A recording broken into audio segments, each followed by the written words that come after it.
I'm leaving my husband due to the relationship he has with my mill. I'm 27, my husband is 30, and his mother is 48. I've always thought she was strange and brushed it off, but after what happened my thoughts have been confirmed. Me and my husband first met in high school and from there we were practically inseparable and always laughed and hung out with each other. Eventually, when we went to college, he asked me out and wanted me to be his girlfriend and I gladly accepted. We've been dating for 9 years and married for 2 years now. 1 year into dating him, he invited me to eat with his mother at a beautiful restaurant. I made sure to dress my best so I could make a good impression on his mother. Once we got there, I noticed she was staring at me intently and with slight disgust in her face. While eating, I noticed my mill texting my husband, then boyfriend, something and saying snarky comments towards me. I should have noticed that was the first red flag. I felt hurt and insulted when she continued to do this and my husband pretended that it wasn't happening. I was very angry after once we got into the car and shouted at him about how could he let this happen?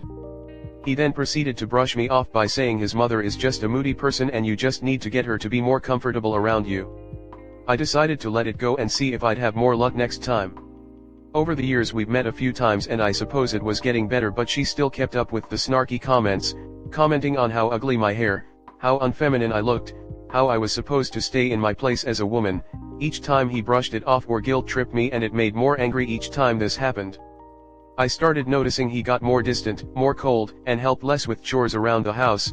Every time I'd ask him to help me or at least do something small he'd promise me he'll do it later but never does it, which leaves me alone in the house to finish cleaning his mess, washing his clothes and cleaning the bathroom. He told me he would go hang out with his mother or go out with her instead of helping me or giving me love. I felt like he was cheating on me because of the sudden change. So when he got home from work we got into a big argument about the distance in my relationship. He argued that what he did is none of business and it shouldn't concern me. I told him that yes, it is my business that he's been staying out the house for too long, leaving me to do all the work and that we were not the lovely couple we used to be. He then cursed at me and walked away. I was so heartbroken at that moment and just stomped off to my room as he went outside and drove off. I've had enough and decided to check his phone when he was asleep and look through his text. I noticed his most recent text was from Mill and decided to snoop through it. My eyes widened as I read the text. Apparently she's been the one encouraging my husband to leave me to do all the work because quote unquote that's what women are good for, they are only useful when it comes to housework. They were making fun of me and calling me all sorts of names. It appears he's also been telling Mill sensitive information about me and laughing about me when I was my lowest points. To say I was livid was an understatement. I wasn't going to let this slide either, so I took screenshots of the text and sent them to myself as well, erasing all evidence that I touched his phone. I decided to ask my husband to visit him the next time he goes to hang out with Mill so I could serve him divorce papers and call her out on her outrageous behavior.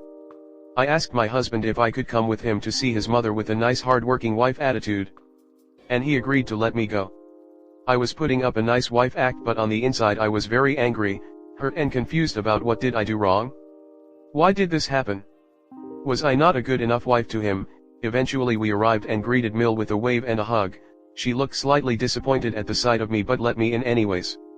We all chatted and she started commenting on my looks again and I got snapped this time and told her to shut up and continued to say, "I'm tired of you commenting on my looks and being blatantly disrespectful towards me." I proceeded to slap her out of anger and she began to cry and shout profanities at me.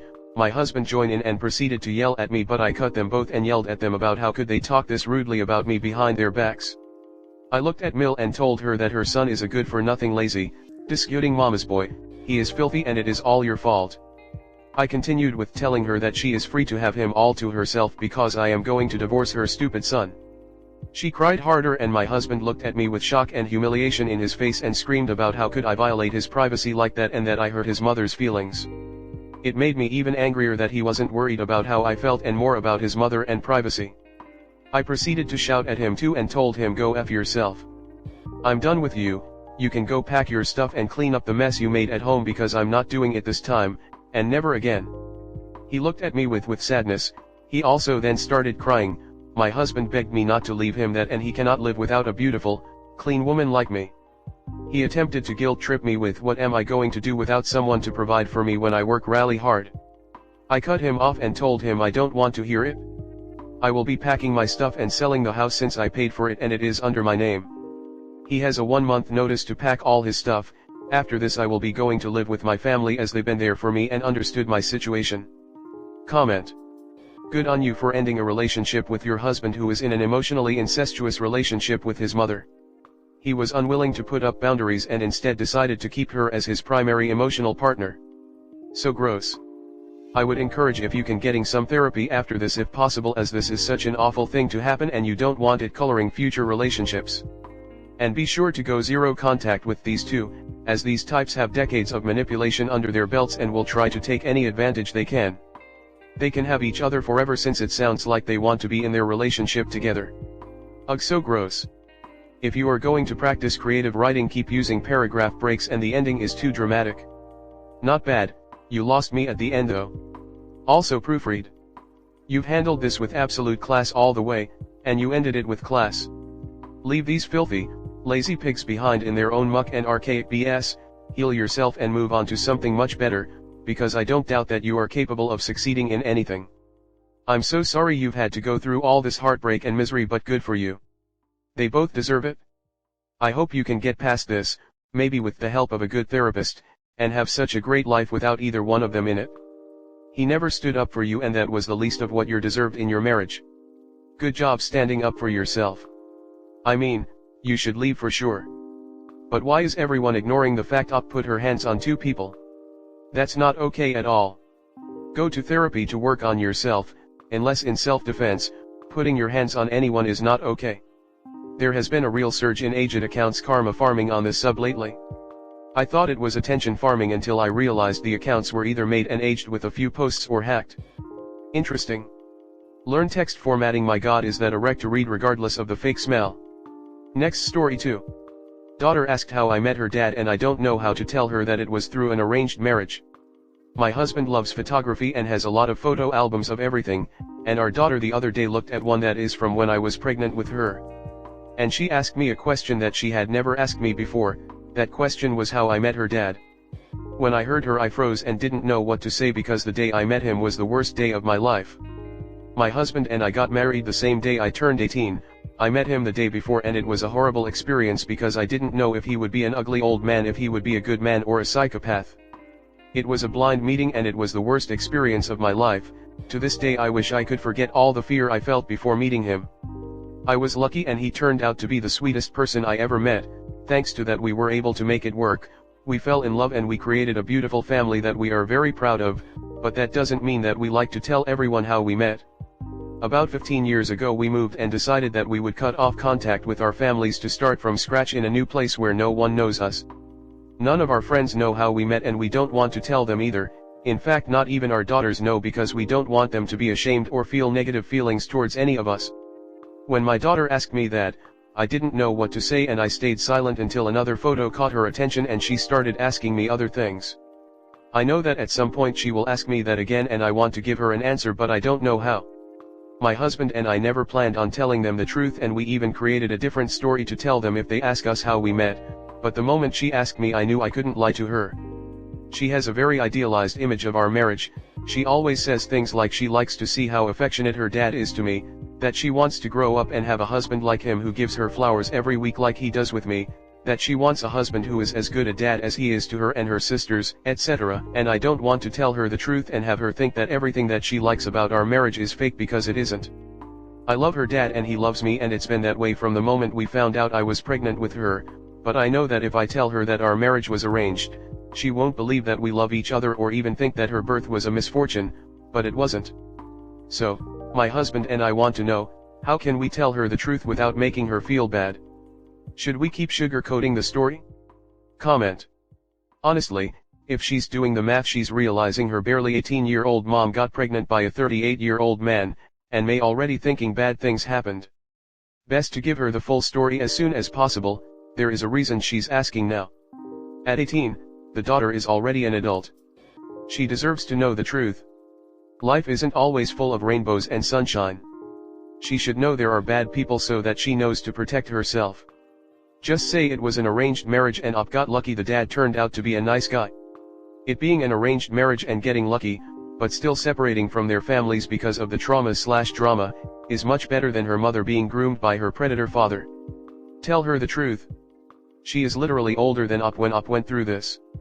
Tell her, she deserves to know. Given your love for one another, all it shows is that arranged marriage doesn't always have to be bad. As Up said, it was traumatizing to her. There are different kinds of arranged marriage. Indian arranged marriage are more lenient and they can reject the brides or grooms and they don't have to get married immediately. Some Middle Eastern arranged marriages are stringent. Once a girl is married off, she becomes a property of the husband. Op's daughter needs to know the truth so she knows who to stay away from. Agree with this. There's nothing wrong with arranged marriage and nothing to be ashamed of.